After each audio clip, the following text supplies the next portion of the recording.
In our headlines on this Thursday, April 16th, here in South Korea, the White House reaffirms that talks for a second US-Iran meeting are in progress and productive, but rejects reports that Washington has requested an extension of the current ceasefire that is set to expire next week. And the US Navy is ready to enforce compliance of its blockade of all vessels destined for or departing from Iranian ports in the Strait of Hormuz. Intentions to this end were shared in an audio clip by the US Central Command. Meanwhile, South Korea welcomes over 4.7 million foreign visitors to the country during the first quarter of this year, up 23% on year, with Chinese travelers accounting for a third of that total. We start with confirmation from the White House about talks being underway for a second meeting of diplomatic delegations from the US and Iran. The US top office, however, rejected reports about Washington requesting an extension of the current ceasefire that is set to expire next week. Our Chung Hye-rim has the latest. In a press briefing on Wednesday, the White House said reports that the U.S. formally requested a ceasefire extension with Iran are not true. Yes, so I saw some reporting, again, bad reporting this morning, that we had formally requested an extension of the ceasefire. That is not true at this moment. We remain very much engaged in these negotiations, in these talks, that these conversations are productive and ongoing. She added that while discussions about a second round of talks are ongoing, no decisions have been finalized. She did indicate if there is a second round of talks, those would likely be held in Pakistan, which she described as the, quote, only mediator in this negotiation. According to Iranian state media, Foreign Minister Abbas Araghchi held a preliminary meeting with Pakistan's Army Chief Azim Munir in Tehran on Wednesday. It reports more extensive talks are scheduled for Thursday to discuss the latest communications with the United States. Despite Vice President J.D. Vance and Iranian officials both noting that significant differences remain, President Trump said in a recent Fox News interview that the conflict is, quote, very close to over. Meanwhile, in Washington, a Democratic-backed resolution aimed at limiting the president's military authority in the conflict failed to advance in the Senate. The measure failed to 52 to 47, the fourth time such an initiative has failed to pass since the conflict began. Chung Hye-rim, Arirang News. And the US Navy is reportedly ready to enforce compliance of its blockade of all ships destined for departing Iranian ports, as authorities warn against any attempt to breach the blockade. Our Lee Seung-jae reports. U.S. Central Command has released a video warning that it may use force against vessels that do not comply with the maritime blockade of Iran. The clip, posted on X on Wednesday, calls the blockade a lawful action and urges ships entering or leaving Iranian ports to turn back. It warns that attempts to breach the blockade could be met with force, adding that the U.S. Navy is prepared to enforce the operation. The message also says vessels may face boarding inspections and possible seizure, and advises crews to change course and prepare for boarding. Central Command says U.S. naval ships are patrolling the Gulf of Oman. U.S. President Donald Trump also shared the video on Truth Social without comment. Separately, Treasury Secretary Scott Bessent said the U.S. will not renew sanctions waivers that had allowed limited purchases of Iranian and Russian oil. The waivers, introduced to ease global supply pressures, are now set to expire, signaling a shift toward tighter economic pressure. We will not be renewing the general license on Russian oil, and we will not be renewing the general license on Iranian oil. Meanwhile, a Malta-flagged tanker has transited west through the Strait of Hormuz, heading to Iraq, the first westward passage of a ship heading to Iraq since the blockade began. The vessel is expected to arrive in Basra after anchoring in the Gulf of Oman for nearly 2 days before making the crossing. Lee Seung-jae, Arirang News. And top U.S. defense officials in the Indo-Pacific are scheduled to testify at the U.S. State Senate and House committees next week, amid concerns that the Trump administration's military campaign against Iran may be taking place at the expense of its security posture here in this part of the world. Our foreign affairs correspondent Oh Soo-young explains. U.S. commanders are set to face scrutiny on Capitol Hill next week over whether key military assets diverted from Korea have created gaps in deterrence against North Korea. According to the U.S. Senate Armed Services Committee, U.S. Forces Korea Commander General Xavier Brunson will testify on Tuesday alongside Indo-Pacific Command Chief Admiral Samuel Paparo as part of a fiscal planning review for 2027. The hearing will examine the posture of U.S. Forces Korea and the Regional Indo-Pacific Command.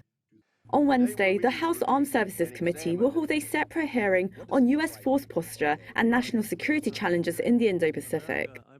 Also expected to attend the House session is John No, Assistant Secretary of War for Indo-Pacific Security Affairs. While the hearings are held annually, this year's sessions come amid the ongoing U.S. war with Iran. Multiple reports so far have indicated that key U.S. air defense assets, including Patriot PAC-3 systems and the Terminal High Altitude Area Defense System, or THAAD, have been redeployed from the region to the Middle East. In addition, a marine unit and an amphibious assault ship previously stationed in Okinawa, Japan, have also been repositioned in connection with the Iran conflict. Lawmakers are expected to press Brunson and Paparo on whether the removal of these assets, originally deployed to deter North Korea and counter China, has created gaps in the region's defense posture. A central question may be whether U.S. capabilities on the Korean Peninsula, including missile defense readiness, have been degraded, and whether these assets will be returned once the Middle East situation subsides.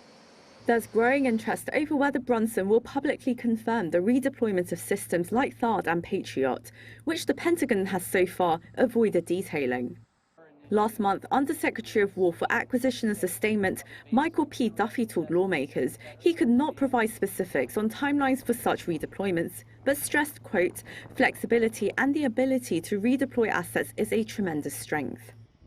For U.S. allies, next week's hearings are expected to clarify how far U.S. force posture has shifted and is changing under the second Trump administration. Oh Soo-young, Arirang News.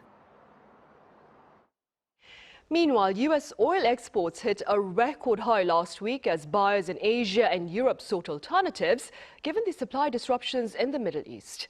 According to the Financial Times, crude oil shipments soared to 5.2 million barrels per day, up over 1 million barrels compared to the week prior.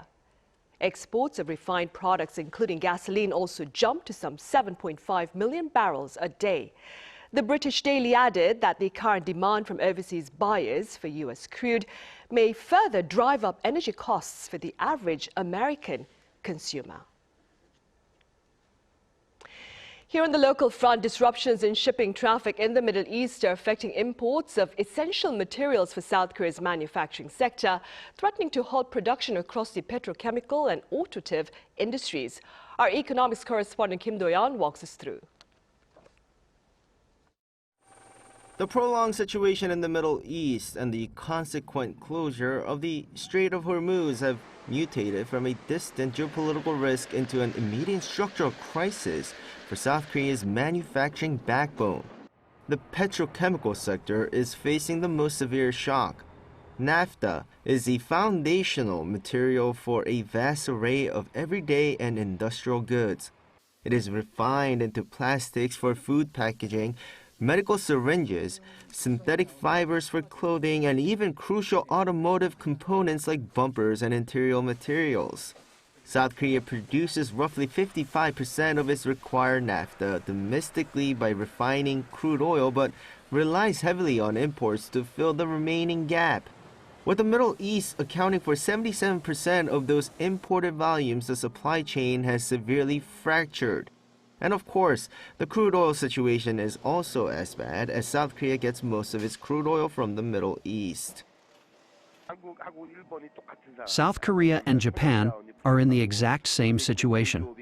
Because both lack natural resources but are manufacturing powerhouses, the Middle East has always treated Korea as an unconditional big buyer.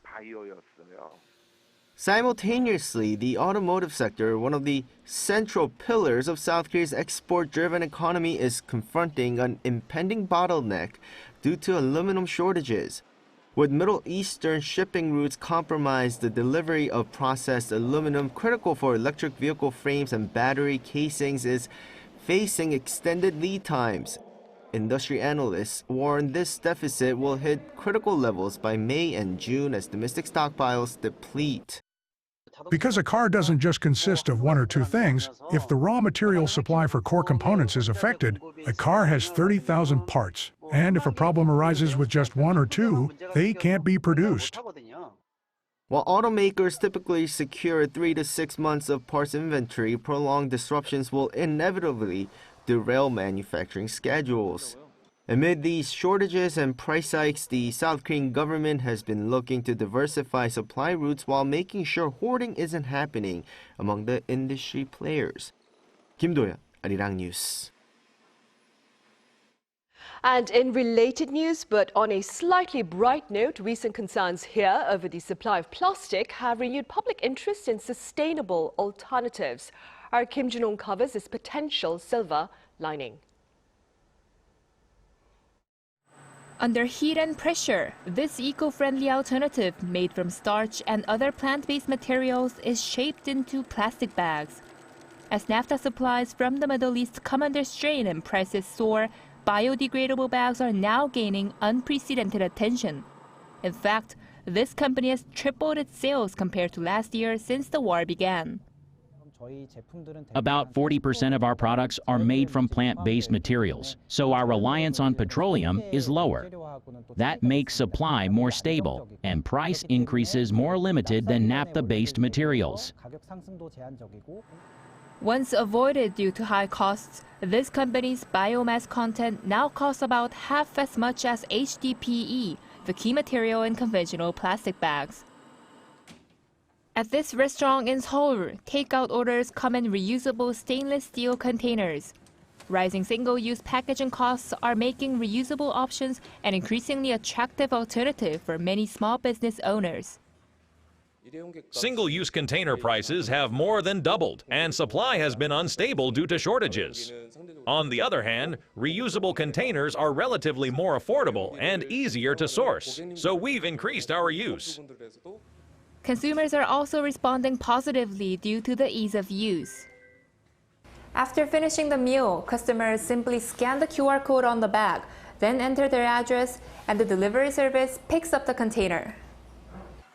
Collected containers are cleaned at a central facility and sent back to restaurants. Inquiries are also pouring in to this reusable container service provider.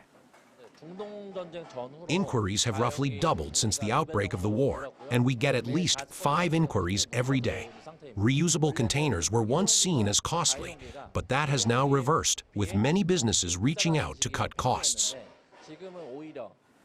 The war has sped up a move away from plastic, but with higher costs and added effort, sustainability remains a challenge. Our continued reliance on cheap plastic reflects the lack of a proper system to produce high-quality recycled materials.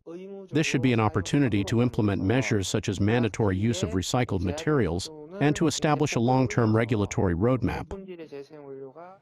What began as a crisis is now forcing a reconsideration of our dependence on petroleum-based plastics and opening new opportunities in the eco-friendly sector. Kim Jun-ong, Arirang News.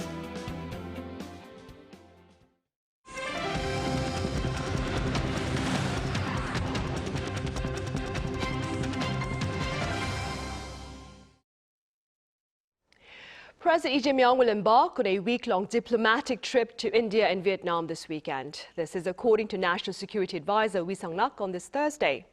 President Lee will meet with Indian Prime Minister Narendra Modi next Monday for talks on AI, defense and shipbuilding. He'll then head to Hanoi to meet with Vietnamese President Do Lam next Wednesday for talks on energy and supply chains. Also on his agenda in the two countries are meetings with business leaders there. Meanwhile, earlier today, President Lee Jae-myung attended a memorial service to mark the 12th anniversary of the Sewol ferry disaster, becoming the first sitting South Korean president to participate in the annual event. Speaking at the service in Ansan City, Gyeonggi-do Province, he linked the state's priority to the protection of its people and pledged to build a country that well serves this purpose. Over 300 people, mostly students from Tanwon High School in Ansan City, lost their lives when the ferry capsized off the country's southwestern coast on April 16, 2014. Overloading and delayed rescue efforts have been cited as key factors behind the scale of the disaster. In other news now, K-Culture has drawn a record number of foreign travelers to South Korea, with findings for the first quarter of this year showing over 4.7 million visitors from overseas, up 23% on year. Our Jin reports. Despite various factors amid global uncertainties, between the months of January and March of 2026, South Korea saw a record number of tourists visiting the country on the back of the power of K-Culture. According to the Culture Ministry on Thursday, foreign arrivals to Korea hit 4.76 million in the first quarter, a 23% increase compared to the same period last year. Contributing to this jump was K-pop sensation BTS's comeback performance at Seoul's Gwanghwamun Square in March. Data showed that Chinese tourists accounted for the largest share, with 1.45 million visitors, a 29% increase, followed by Japan with more than 940,000, a 20.2% increase. What's notable is the sharp rise of 37.7% of tourists from Taiwan, bringing the figure to roughly 545,000, marking the highest growth rate among major markets. Speeding up the diversification of the market, there were more than 690,000 long-distance arrivals from the Americas and Europe. Also noteworthy in the Culture Ministry's report was the shift in entry routes. While arrivals at airports in the Seoul metropolitan area increased by 18.6%, arrivals through regional airports surged by 49.7%, which means more than 850,000 arrivals were not through the capital area, suggesting that foreign tourists are expanding their visits to other regions.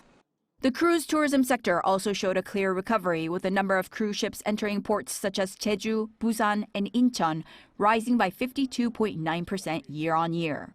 To maintain this growth momentum, the Ministry of Culture, Sports and Tourism plans to aggressively pursue overseas marketing. Beyond ministry officials attending various meetings and events, in March, in collaboration with the Ministry of Justice, the eligibility for multiple entry visas was expanded to 12 countries, including China, Vietnam, and the Philippines. And the number of countries eligible for automated border control was significantly increased from 18 to 42. Jin, Arirang News. On the entertainment front, BLACKPINK's Jennie is on Time magazine's 100 Most Influential People of 2026, and she's the only South Korean on the list this year. Featured in the Artist category, Jennie was introduced by Grammy-nominated singer Gracie Abrams, who called her a star, praising the magic at her core. The compliment follows a record-breaking 2025, during which Jennie became the first female K-pop solo artist to land 3 tracks on the Billboard Hot 100 at the same time with her solo album, Ruby. On the rural front, farmers here are adopting liquid biofertilizers to advance sustainable agriculture. Our Cha Yoon-kyung shows us how. At a smart farm in Jeongeum, Jeollabuk-do Province, cherry tomatoes are being cultivated using a nutrient solution enhanced with microbial liquid fertilizer. Since we started using this fertilizer, our yields have significantly increased, and the tomatoes have developed a more vivid color. Also, not only has root development improved, but environmental damage, such as drought stress and bacterial wilt, has declined dramatically. This fertilizer is produced by mixing metabolites, byproducts generated during the cultivation of agricultural lactic acid bacteria. It plays a crucial role in boosting photosynthesis and root growth, which in turn mitigates damage from cold or drought and maximizes output. Our product induces healthy root elongation, allowing crops to withstand environmental stress. It boosts the plant's overall immunity. The impact is backed by data. According to the Rural Development Administration, a pilot project conducted across 165 farms last year showed a production increase of 22% for red peppers, 17% for strawberries, 15% for potatoes, and 14% for cherry tomatoes. As farmers face the challenges of a seriously changing climate, stress-reducing microbial fertilizers are emerging as a new solution for sustainable agriculture. Cha Yoon-kyung, Arirang News.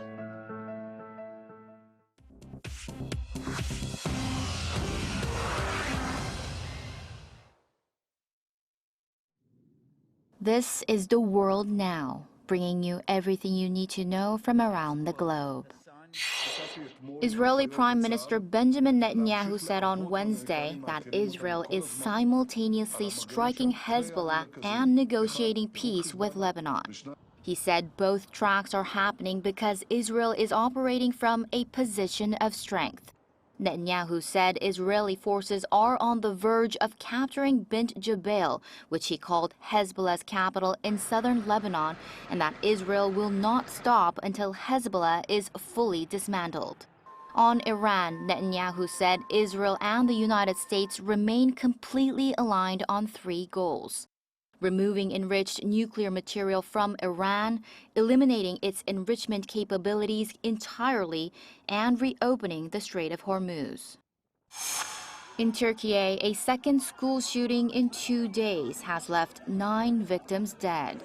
A 14-year-old student walked into a middle school in Kahramanmaraş province in southeastern Turkey on Wednesday and opened fire on classrooms of 10 and 11-year-old children, killing 8 students and 1 teacher.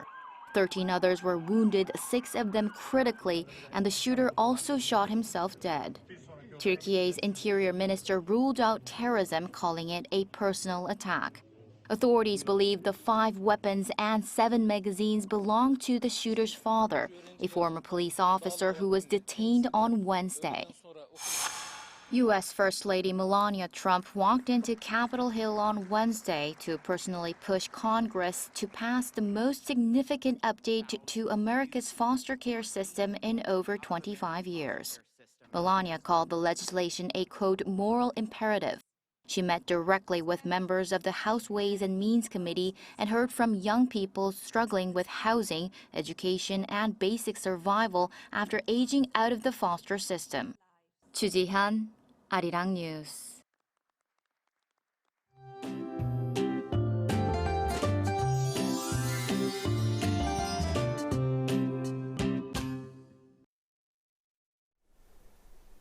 Unlike today's early summer-like heat, tomorrow will be somewhat cooler. Rain will start in the southern regions tomorrow and continue into Saturday morning. And after a short break, it'll turn warm again.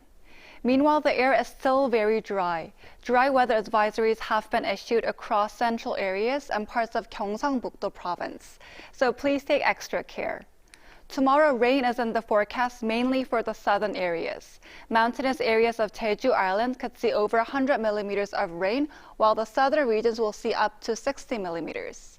This rain will continue through Saturday morning for most areas and into Saturday afternoon on Jeju Island. As for temperatures, Sewol will start the day at 14 degrees Celsius, Daejeon at 11 degrees, Busan at 12 degrees. Then by the afternoon, Sewol will get up to 20 degrees, Daegu at 18 degrees, Jeju at 19 degrees. The rain will help cool things down for a while, but temperatures will climb again over the weekend, bringing large day-to-night temperature differences.